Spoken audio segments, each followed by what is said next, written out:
Hello everyone, and welcome back to the channel. I'm truly honored you've joined us again because today's topic may seem simple on the surface but contains profound spiritual depth. We are going to take a journey into one of the most overlooked yet sacred parts of Buddhist practice, the act of eating.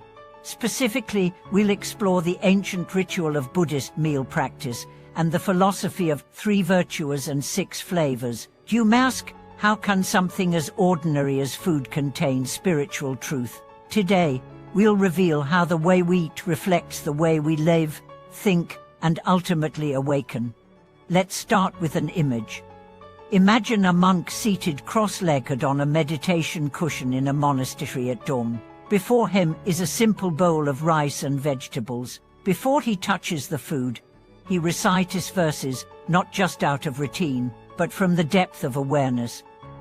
He reflects on where the food came from, the hands that harvested it, the effort of the cooks, the kindness of donors, and the karmic merit that made this meal possible. He bows. He eats slowly. Each bite is a meditation, every flavor a doorway to gratitude, every swallow a reminder of impermanence. That is not just a meal. That is a spiritual practice. Now let's understand what 3 virtues are referred to. These 3 are cleanliness, gentleness, and accordance with Dharma. Cleanliness is not just about hygiene. It means purity of intention. It's about asking, is this food prepared with care? Is it free from unnecessary harm? Is my heart clean as I receive it? When we eat with a scattered mind, in anger, or while watching distressing news, we contaminate what enters our body. Clean food combined with a pure mind leads to nourishment that's more than physical, it's energetic. Gentleness is about the food's quality and how it relates to the body's needs. In Buddhist cooking, food should be soft, digestible, and non-agitating. Harsh flavors, excessive or extreme temperatures disturb both the stomach and the mind. The body becomes a vessel for the mind to awaken, and gentleness ensures that this vessel remains strong and calm. Accordance with Dharma means that food should be prepared and consumed in alignment with ethical principles. No killing, no excess, no greed. Meals should be moderate, enough to sustain, never to indulge. The act of eating is treated with reverence, not as self-gratification, but as fuel for practice, for service, for awakening. Now let's move to the 6 flavors: bitter, sour, sweet, spicy, salty, and bland. These are not just physical tastes, they are metaphors for the experiences of life. Bitter represents hardship. Just like medicine, bitter food reminds us that discomfort can bring healing. When we endure difficulty with awareness, we grow resilient and wise. Taking bitter food humbly reminds us, not everything that tastes good is good for us, and not everything unpleasant is to be avoided. Sour reflects purification. It stirs, cleanses, stimulates digestion, both physical and psychological. It helps us process the undigested emotions we carry. In Buddhist practice, we are often asked to face what we've pushed away. Sour food reminds us to embrace the discomfort of truth if we want true healing. Sweet is the reward of effort, the joy after discipline, the smile after tears. In balance, sweetness uplifts the spirit, but when chased excessively, it leads to addiction and loss of mindfulness. The Buddhist meal is never a feast of desserts, because uncontrolled pleasure dulls wisdom. Sweetness must follow effort, not precede it. Spicy symbolizes energy and strength. It motivates, wakes up the senses, challenges complacency. But too much spice leads to agitation. In life, as in food, we need heat to act, but we must balance it with inner coolness. Wisdom is knowing when to stoke fire and when to let it die down. Salty stands for preservation, grounding, and support. It's the flavor that stabilizes other tastes.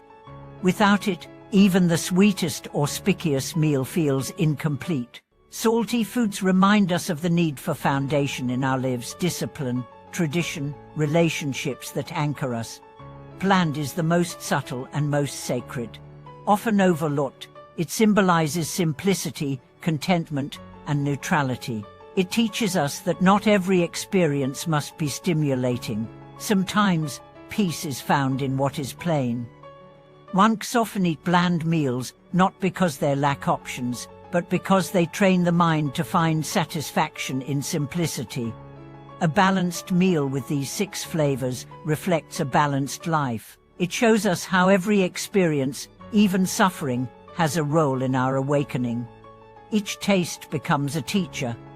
Let's meet Tenzin, a young monastic who once complained about the food in his monastery. He missed the rich dishes of his former life. But over time, as he observed the mindful eating of senior monks, something changed. He realized that their stillness wasn't hunger, it was gratitude. Their silence wasn't boredom, it was presence. He began to slow down, to chew fully, to thank internally. One day, over a simple bowl of barley and greens, he wept. Not from sadness but from overwhelming appreciation. That food, though bland, fed his body and spirit. It was enough. He was enough. The ritual of Buddhist eating is not about control, it's about care. It's about recognizing that food is a gift, not an entitlement. That eating is a relationship not just with sustenance, but with all beings who made the meal possible. In this tradition, monks reflect on 5 contemplations before meals. I reflect on the effort that brought this food to my table. I reflect on my virtues. Do I deserve this offering? I guard my mind from greed, hatred, and delusion while eating. I eat to support my practice, not to indulge my senses. I accept this food for the sake of enlightenment. These reflections are not just for monks. Anyone can use them. Imagine what would shift in your life if you approached every meal with this mindset. Imagine how your health, your relationship with your body, your gratitude for life would grow. Modern nutrition science now validates much of this. Slow eating improves digestion. Gratitude enhances metabolism. Mindful consumption reduces overeating. But the ancients didn't need data. They had awareness. They trusted what presence revealed. We live in a time of excess. Supermarkets overflow. Delivery is instant. Food becomes entertainment, distraction, addiction. But what if we could bring sacredness back to the table? Not by chanting mantras over quinoa, but by eating like it matters. By remembering that behind every bite is a web of life, labor, and karma. Your next meal can be a ritual.